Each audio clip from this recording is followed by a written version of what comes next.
ዕለቱን በማከለ ሁልጊዜ አስቀምጠውልናልና በዚያ መሰረት በቅዳሴው መካከል የተዘመረው መዝሙረ ዳዊት አግረ ለነ አሕዛብ ወሕዝበ ታሕተ እገሪነ ወኀለየነ ሎቱ ለርስቱ መዝሙር 46 ቁጥር 3 ላይ ይህንን ኃይለ ቃል እናገኘዋለን።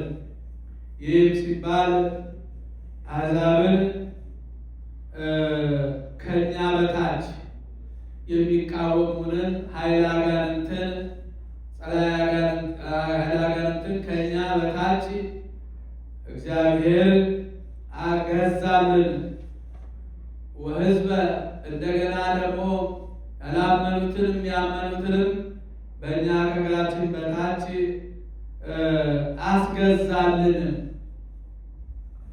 ስለወደደን፣ ስላከበረን፣ ስለመረጠን ስለ ያዕቆብ ዘአፍቀረ የያዕቆብን ደም ግባት የወደደ እግዚአብሔር እኛን ስላፈቀረን ስለወደደን ከያዕቆብ ወገን የተገኘን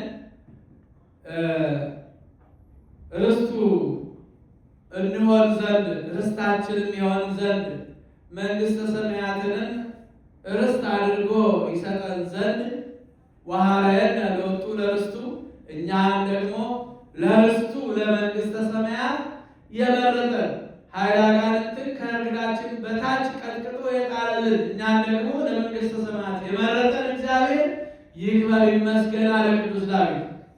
ይህንን አገረ ገረ ገዛ ብሎ አገረ አስገዛልን እና እንግዲህ ሁልጊዜ የእኛ ጠላት የጽድቅ ጠላት ጥንተ ጠላታችን ዲያብሎስ ነውና እሱን ከእግራችን በታች ፈጥኖ የገዛልን እኛ የበላይ ሆነን በስሙ ኃይል አግኝተን እንድናሸንፈው እኛንም ደግሞ የያዕቆብ አምላክ የያዕቆብ ደም ግባት የወደደ ከያዕቆብ ዘርን የነሳ እግዚአብሔር ወልድ ኢየሱስ ክርስቶስ እኛን ደግሞ ለርስተ መንግሥተ ሰማያት መርጦናል። አጋንንትን ከስራችን ጥሎ እኛን ደግሞ ከላይ አድርጎን ለመንግሥቱ መርጦናል ብሎ ቅዱስ ዳዊት ይህንን ኃይለ ቃል ነበረ የተናገረውና ይህንን ነበረ ልጆቻችን ቅድም ዲያቆናቱ በቅዳሴ መካከል የዘመሩልን እና ዛሬ እንግዲህ የዛሬው ዕለት ቅድም ልጆቻችንም በዝማሬው ሲገልጡት ነበረ። ንትቀበል መራዊ ሰማያዊ ብለህ ነበረ የተናገሩት። ዛሬ እንግዲህ እንደ ቤተክርስቲያናችን አቆጣጠር እንደ ቅዱስ ያሬድ ስያሜ ቅበላ ነው። ዛሬ ቅበላ ነው። ደነገጣችን? ቅበላ ነው ዛሬ። ደነገጣችን? መቼ ነው ቅበላ? መቼ ነው? የሚቀጥለው ሳምንት እሱ ቅበላ አይደለም። ይሄ ቅበላ ነው ዛሬ በዓሉ። ይሄ ስላችሁ ሰኞ ልትጾሙ አይደለም።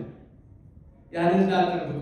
እኛ የምንጠብቀው የምንለው ቅበላ ስንል ከሰኞ በኋላ የማናገኘው እንግዲህ ዛሬውኑ እልክ ተዋጠን በደንብ አድርገን ብለነው የምናልፈው ነው። ቅበላ የሚባለው የሚቀጥለው ዘወረደ ነው የሚባለው። የሚቀጥለው ዘወረደ ነው የሚባለው። ዛሬ ነው ቅበላ። ቅበላ ስንል እኛ የምናስበው እኛ የምናየው የሚቆረጠውን የሚቆረጨውን ያንን ነው አይደል? ከቤታችን የሚሆነውን ነገር ነው በቤታችን አዘጋጅተን ቅበላ ነው ብለን ቁንጣን እስከሚይዘን ድረስ አንዳንድ ጊዜ ሀገር ቤትም ማታ የተረፈውን ሌሊት ተነስተው የሚበሉበት ጊዜ አለ። ዶሮ ጭሆባቸውም ካፋቸው የሚተፉ አሉ እና ያንን አይደለም ቅበላ። ዛሬ ቅበላ የምንለው በቤተክርስቲያናችን ቅዱስ ያሬድ አስቀምጦታል። ጻውን ትቀበል መርአዌ ሰማያዊ በትስብእት ወበሐሴት በክብር ወበስብሐት ዘይለብስ ጽድቀ ወይትዓጸፍ ብርሃነ። ሁላችንም ማለት ተነስተን እግዚአብሔር ወልድን እንቀበለው። ያ ንትቀበል መርአዊ ሰማያዊ ብለውታል ልጆች። ሰማያዊ ሙሽራ የሆነ ክርስቶስ ሊመጣ ነውና እንቀበለው። በትፍስሕት በክብር ወበሐሴት በክብር በደስታ እንቀበለው። ይሄንን ቅበላ ማለት መቀበል ማለት ነው። መጽሐፍ ቅዱስ ማለት ግሱም ተቀበለ ብሎ ከአማርኛ ጋር ይወራረሳል። ያንን እንቀበለው። ዘይለብስ ጽድቀ እውነትን የለበሰ ጽድቅን እውነትን የለበሰ የእውነት ባለቤት ወይትዓጸፍ ብርሃነ ብርሃንን የተጎናጸፈ ብርሃንን የለበሰ ይሄንን ሰማያዊ ሙሽራ እንቀበለው። እንቀበለው። ኑ እንቀበል ለወልድ መርአዊ በቃ ሰላሰለተ ፈጽሞ አይረፈን ሁሉ ግብሩ። ይሄ ሰማያዊ የሆነ ጌታ ደርሷል፣ መጥቷል ወደኛ። ኑ እንቀበለው። አሁን ጌታችን ጾሙን መቀበል እኮ እሱን መቀበላችን፣ እሱ የጾመው እሱ ያከበረው ሰይጣንን ድል የነሳበት እኛም ኃይል የምናገኝበት አርአያ ሆኖ ምሳሌ ሆኖ የሰጠን ሰማያዊ ሙሽራው ኢየሱስ ክርስቶስን ተነስተን ሁላችንም እንቀበል። ሰላሰለተ ለዕረፍት እሱም ደግሞ ለሰው ልጆች እረፍትን ሰጥቷል። እረፍትን የሰጠ ዛሬ ሁሉም እረፍት የሚያገኝበት ይህ ዓለም የተፈጠረው ተመልሶ ቢበላሽ የዳነበት በዕለተ ሰንበት ስለሆነ የታመሙት ወደ ቤተ መቅደስ የምንመጣበት ንስሐ የምንገባበት ቅዱስ ሥጋውን የምንቀበልበት ዕለት ስለሆነ ይሄንን የሰራልን ለእኛ እረፍተ ነፍስ እረፍተ ሥጋ የሰጠን እረፍተ ሥጋ በዚህ እንድናርፍበት ቤት እንድንውልበት ቤተ መቅደስ ቤተክርስቲያን እንድንሄድበት የሰጠን እረፍተ ሥጋ የሰጠን ከሰኞ እስከ ማክሰኞ እስከ እሑድ ከሰኞ እስከ ቅዳሜ ድረስ ድካም ቀን ነውና ይችን እረፍትን ደግሞ ለእኛ በሥጋ እንድናርፍበት የሰጠንን እግዚአብሔር እንቀበለው።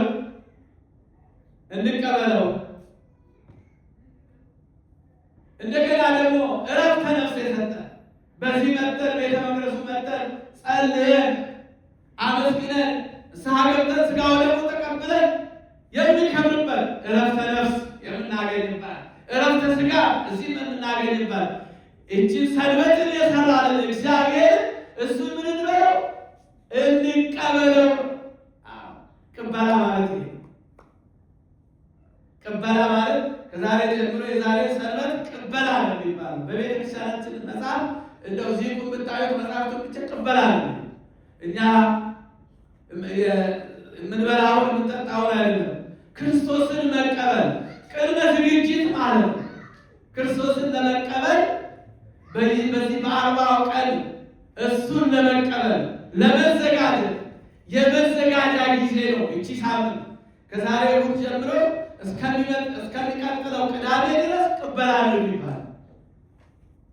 ራሳችንን የምናዘጋጅበት ክርስቶስን ለመቀበል ያ 40 ቀን 40 ሌሊት የጾመውን ያስተማረንን በረከት የሰጠንን ጌታ ልንቀበለው በጾም በምስጋና ልንቀበለው በክብር ልንቀበለው።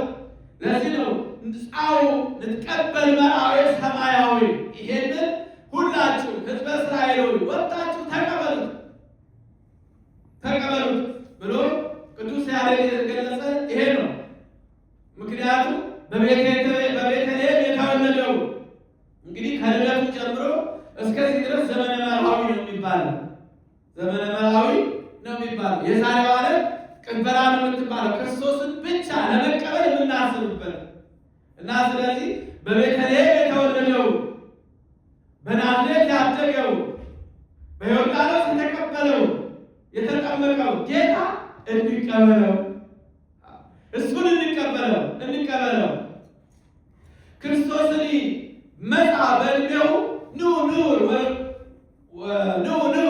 ውስተ ቀበላሁ ንትቀበል ለወልድ ዘወረደ እምሰማያት ቅዱስ ያሬድ የሚለው እና ክርስቶስ ወደኛ መጣ እድሜ ቀኑ ክርስቶስን መጣ በእድሜው ማለት ቀነ ቀጠሮ ማለት ጊዜው በደረሰ ጊዜ ከሴት የተወለደው ልጁን ላከልን አይደለም የሚለው ክርስቶስን መጣ በእድሜው ኑ ጌታ በቀነ ቀጠሮ መጥቷልና እኛን ለማዳን ወደኛ መጥቷልና ኑ ውስተ ቀበላሁ ለወልድ ክርስቶስን ለመቀበል እንውጣ በምስጋና በእልልታ በዝማሬ እንውጣ።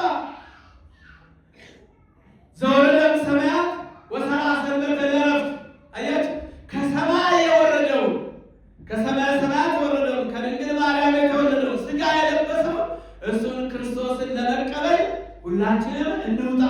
አሁን እቺ ሳምንት እንግዲህ ዛሬ ክርስቶስን ለመቀበል የምንዘጋጅበት የመዘጋጃ ጊዜ ቅበላ የሚባለው ይሄ ነው።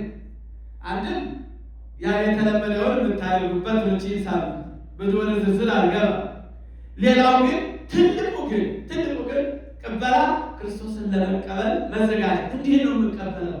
እንዴት ነው የምንጾመው? የአምናው ድክመቴ ዛሬ የአምናው ድክመታችን ዛሬ የምናይበት የምንመለከትበት የአምናው ድክመታችን የአምናው ጥንካሬያችን።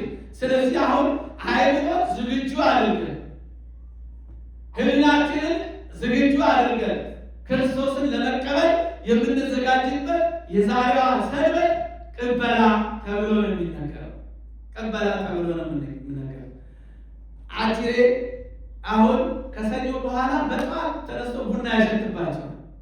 ወደ ስራ ስትሄዱ ስታርባክስም ቢሆን በዚያ መዛ አምጥቶ ብቻ ሰዓቱን ቶሎ ሊያደርስባችሁ ስላችሁ ረሃብ ይለቅባቸዋል፣ ድካም ይለቅባቸዋል። በአካባቢያችሁ የሌለው ቡና ያሸታቸዋል። ለምን? ጾሙን ለማሻል ድካም ሁሉ ይሰማቸዋል። ስለዚህ አሁን ያ ድንገት እንዳይመጣብን እንዴት ነው እንዲህ አይነቱ ፈተና ሲመጣ እንዴት ነው የምንዘጋጀው? እንዴት ነው ማመልጠው? እንዴት ነው ማሸንፈው ብለን አሁን አይምሯችንን አዘጋጅተን ክርስቶስን ለመቀበል የምንዘጋጅበት ዕለት ዛሬ ቅበላ ተብሎ ይጠራል። የሚቀጥለውማ ራሱን የቻለ ዘወረደ ነው የሚባለው። ስም አለው። ምን ይባላል? የሚቀጥለው ለእኛ በቅበላ እንጂ ዘወረደ ነው። የጾሙ መግቢያ ስም አለው። የዛሬው ቅበላ የሚቀጥለው ዘወረደ ነው። ነገር ግን እቺን ሳምንት ታዲያ በዝግጅት ላይ የምንከርምበት ክርስቶስን ለመቀበል የምንዘጋጅበት ወቅት ስለሆነ ቅድም ልጆቹ በሚስጥር አመቶ ንትቀበል መራዊ ሰማያዊ ልቆል ይሄ ሰማያዊ ሙሽራ እንቀበለው መጥቷል። ከፊታችን 40 ቀን ሁሉ መጥቷል። በዚህ ሰዓት ለምስጋና ለጸሎት የምንተጋበት ሰይጣንን ድል የምንነሳበት የምናሸንፍበት ዕለት ዘመን ወቅት ስለደረሰ ይህንን ሰማያዊ ሙሽራ እንቀበለው እንዘጋጅ በማለት ነው ልጆቹ ቅድም የተናገሩ። ስለዚህ እንቀበሉ ለወልድ ዘወረደ እምሰማያት ከሰማይ የወረደውን ጌታ እንቀበለው። ቅዱስ ያሬድ ነው በዜማዊ በልቡ አይገለጠው እና እንቀበለው ይሄ እንቀበለው በማለት ይህንን ስለተገለጸ በቤተልሔም የተወለደውን በዮርዳኖስ የተጠመቀውን በናዝሬት ያደገውን በዓለሙ ዙሪያ ሄዶ ወንጌልን ያስተማረውን ጌታ ምን እናድርገው? ስለዚህ ምንድነው ዛሬ ቀኑ? ምንድነው? ቅበላ። ማንም የምንቀበለው እግዚአብሔርን ክርስቶስን መድኃኒዓለም ክርስቶስን የምንቀበለው የእኛ ቅበላ እሱ ነው። የእኛ ፋሲካችን እሱ ነው። የእኛ ትንሣኤያችን እሱ ነው። የእኛ ደስታችን እሱ ነው። የእኛ ሕይወታችን የእኛ ክብራችን እሱ ነው። ስለዚህ ዛሬ ምንና እንቀበለው። አእምሮን ማዘጋጀት፣ ህሊና ማዘጋጀት። እቺን ሳምንት ለጸሎት በንስሐ በተለያየ ነገር እግዚአብሔርን በማሰብ የምንዘጋጅበት የቅበላ ወቅት ነው። ክርስቶስን ለመቀበል አብይ ጾም የራሱ ክርስቶስ የከበረበት የጾመው ስለሆነ ጾሙን ስንቀበል ማለት ተቀበል ማለት ነው። ክርስቶስን ተቀበል ነው ማለት ክርስቶስን ተቀበል ነው። ስለዚህ ይህንን በማሰብ ዛሬ ቅበላ ብላ ቤተክርስቲያናችን ታውጃለች ትናገራለችና እናንተ ቅድም ቅበላ ስላችሁ ሰኞ ጾም ለመጣብን ነው ብላችሁ ደንግጣችሁ እንደነበረ ተረድቻለሁ። አይደለም፣ ያን አይደለም። የሚቀጥለው እስከ ሳምንቱ ድረስ ሁለቱንም መቀበል ትችላለች። ሁለቱንም የምትዘጋጁበት ወቅት ነው እና እንግዲህ እቺን ሳምንት ተዘጋጅተን በፍቅር የተጣሉትን ታርቀው ራሳቸውን አዘጋጅተው ራሳችንን አዘጋጅተን ለጾሙ ድካም ሲመጣ እንዴት ማሸነፍን፣ ሰይጣን ሲመጣ እንዴት ማሸነፍ እንዳለብን፣ በረሃብ ይመጣል፣ በጥም ይመጣል፣ በጣም ተነስቶ ይመጣል ሰይጣን በተለያየ መልኩ። ጌታን እኮ የፈተነው ስልቻ ውስጥ ዳቦ አድርጎ ነው እኮ የፈተነው። ዳቦውን አሽቶት ነው እኮ የፈተነው። ሰው በእንጀራ ብቻ አይኖርም አልባል ምን አለ? ሰው በእንጀራ ብቻ አይኖርም በእግዚአብሔር ቃል ነው እንጂ በእንጀራ ብቻ አይኖርም አለውና ሰይጣን ድል ነስቶታል። እናንተም በዚያ መልኩ እንደው አምጥቶ ቢያሸታችሁ ትኩሱን ዳቦ አምጥቶ ቢያሸታችሁ ሰው በእንጀራ ብቻ አይኖርም በሉት። ቡና አምጥቶ የሌለውን ነገር አምጥቶ ቢያሸታችሁ የለም ሰው በእንጀራ ብቻ አይኖርም ብላችሁ ለተወሰነ ጊዜ አይምሮን ከዘጋችሁ ህሊናችሁን ካሳመናችሁ አይደለም ለተወሰነ ሰዓት ይቅርና እስከ ሰዓት ድረስ ይቅርና 4 ሰዓት መጾም ትችላላችሁ ከወሰናችሁ። ግን ሰይጣን የሚፈልገው ቀዳዳ ነገር ነው የሚፈልገው። ውሻና ሰይጣን ውሻ ሲሮጥለት ሰይጣንም ደግሞ ልብ ሲሰጡት ይገባል፣ ሰርስሮ ይገባል እና ለሱ ፊት አለመስጠት። ፊት ከተሰጠው አይቻልም። ቀዳዳ ነገር ካገኘ በተለያየ መልኩ ገብቶ ሊያምስ ይፈልጋልና ይህንን እናንተ ደግሞ ከወዲሁ እንድትዘጋጁበት ነው። ዛሬ ቅበላውን ለክርስቶስን ለመቀበል እንድትዘጋጁ ኑ ሄደን እንቀበል። አሁን ተቀበል አለው። እንቀበል ነው እንቀበል ኑ እንቀበል ነው ለወልድ ኑ እንቀበል ነው ለወልድ ዘወረደ ሰማያት ኑ ከሰማይ የወረደው ክርስቶስን እንቀበለው። ስለዚህ አሁንም አለ ይሄ የመጣውን አብይ ጾም ለመቀበል አይምሯችንን አስፍተን ህሊናችንንም አንጽድተን ንጹህ አድርገን እግዚአብሔርን በጾማችንን ጾመ ድነት እንዲያደርግልን፣ ጾማችንን ጾመ በረከት እንዲያደርግልን ይሄንን ተዘጋጅተን ልንቀበለው ያስፈልጋልና የዛሬዋ ዕለት የዛሬዋ ሰንበት ቅበላ ተብላ ተሰይማለች። ይሄንን ነው እንግዲህ የቅድሟን ወንጌል ትንሽ ለመንካት እፈልጋለሁ። አንድ ማንጠሪያ ተሰጠኝ ነበር ጥያቄ ታነብልኛል።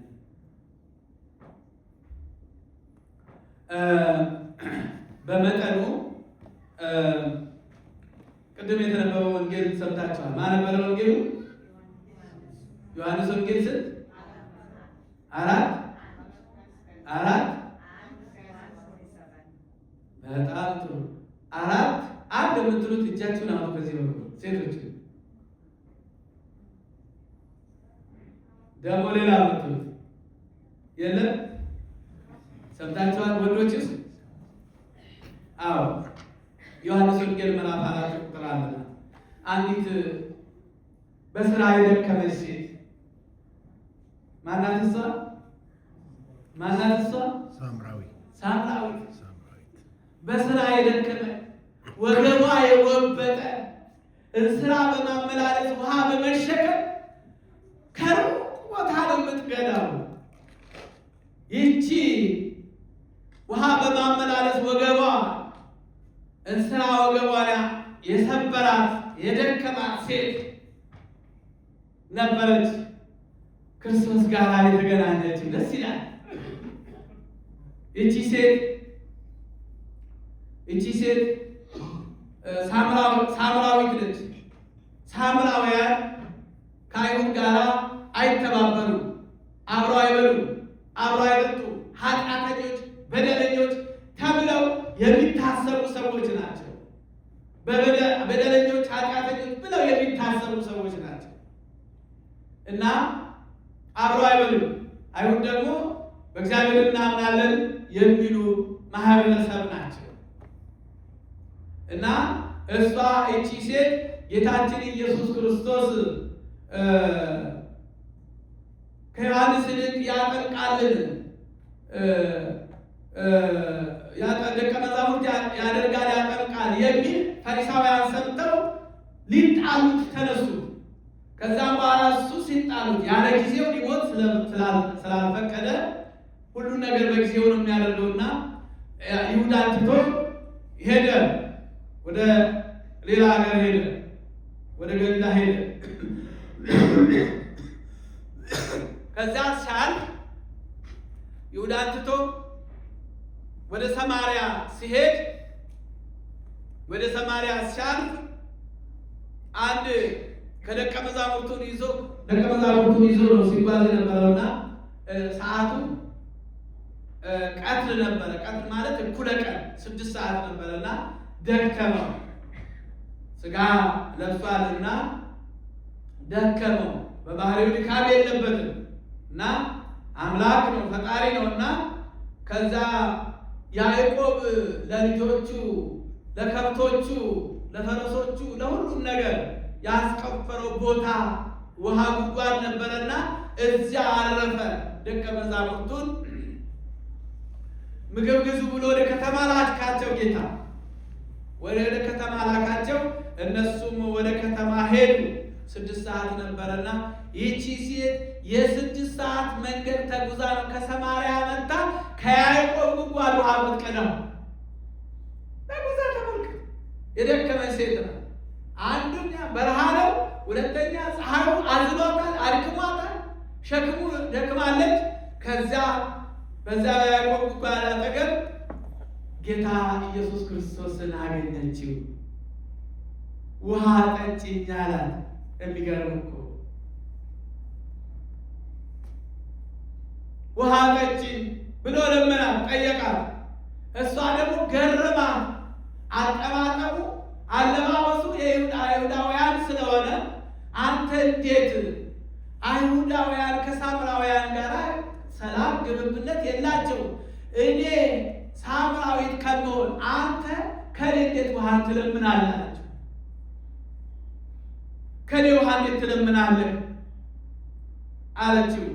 ከዛ በኋላ እሱም የእግዚአብሔር ስጦታ ስለሆነ ውሃ አጠጪኝ አላት። መልሶ ገረማት፣ ደነቃት። በመጠየቁ እንዲህ አድርጎ በመጠየቁ በጣም ነው የደነቃት የገረማት እና ከዛ በኋላ እንግዲህ ውሃው ጉድጓዱ ጥልቅ ነው። ይሄንን ድንጋዩን የሚያነሳልን የለም።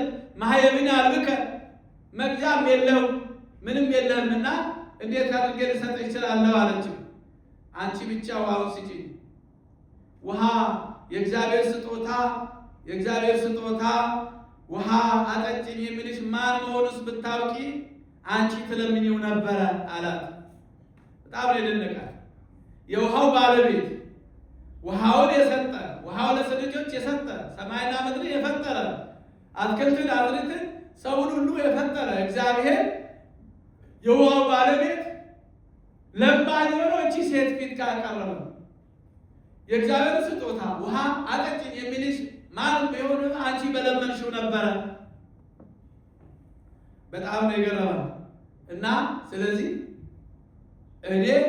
እኔ ከዚህ ውሃ የሚጠጣ ለዘላለሙ ይጠማል፣ እኔ ከምሰጠው ውሃ የሚጠጣ ግን ለዘላለሙ አይጠማም፣ ለዘላለሙ አይጠማም። እቺ ሴት ታዲያ ምን አሰበች? ድካሟን አሰበች።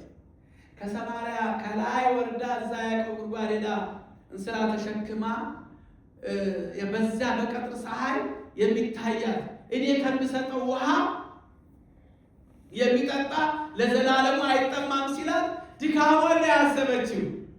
አሁን ጓሮዋ ላይ ውሃ እንዲጠርፍላት ነው የፈለገችው፣ እንዲሰጣት ነው የፈለገችው። እቺ ሴት ድካሟን ነው ያሰበችው።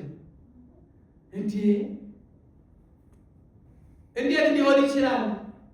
አንተ ከያዕቆብ ትበልጣለህን? ከብቶቹ እንስሶቹ ከዚህ ውሃ ጠጥተው ነው የሚረኩት የሚኖሩት። አንተ ከያዕቆብ ከአባታችን ከያዕቆብ ትበልጣለህ አለችው። አዎ እኔ ያዕቆብ አምላክ ነኝ። ይሄን ውሃ የሚለምንሽ ማን ብታውቂ ኖሮ እሱ በሰጠሽ ነበረ። ስለዚህ እኔ ከምሰጠው ውሃ የሚጠጣ ለዘላለም አይጠማም ስላት፣ እንግዲህ ለዘላለም እንዳልጠማ ምን ላድርግ አለችው። ለዘላለም እንዳልጠማ እሷ የፈለገችው እዛው አንድ ተክልላት በቃ ሰማርያ ያዕቆብ ጉድጓድ ላለመምጣት የወሰደችው። ከዛ ሲነግራት ውስጧን ይበላት ነበር። ክርስቶስ የሚባል መሲህ ይመጣል ተብሎ ይነገራል። እሱም ይህን ታሪክ ይተረጉምናል ብለን እናስብ ነበር አለ። እሱም ካንቺ ጋር የሚያወራው እኔ ነኝ አላት። ወዲያውኑ እንስራን ጥላ ከተማ ገባች። ልስም ከተማ ገባች። ውሃ ነገር ቀሱታ ይላል። እንስራዋን ገብታ የዘላለምን ውሃ የሚያስጠጣ ጌታ ለዘላለም ከሆዱ የሚፈልቀው ጌታ መጥቷል ኑ ይዋለች። ከተማውን አዳረሰችዋል። እንስራዋን ሰብራ ነው የሄደችው። እዚያው ቦታ ሰብራ ነው የሄደችው። ዛሬ ከእንስራ በላይ የከበደን ሸክም አለ። የዚህ ዓለም ድካም፣ የዚህ ዓለም መውጣት መውረድ፣ የዚህ ዓለም ኃጢአት በደል። እንደዚህች ሴት ቤተ መቅደሱ መጥተን በንስሐ ሰብረን ከሄድ ሰላም እናገኛለን፣ እረፍት እናገኛለን፣ ክብር እናገኛለን። ይሄንን ነው ዛሬ ገብታችሁ ቤታችሁ አልቡት። ሁለት ሀሳብ ስላነሳው አንድ ጥያቄ ስላለ ያን ጥያቄ መልሳለሁ። ያስተማረን የመከረን እስከዚህ ሰዓት አቆይቶ ያደረሰን አምላካችን ስሙ የተመሰገነ ይሁን። ጥያቄ ባለፈው ወንድሜ አምጥቶ ነበርና ይህን ጥያቄ ለመመለስ እሞክራለሁ።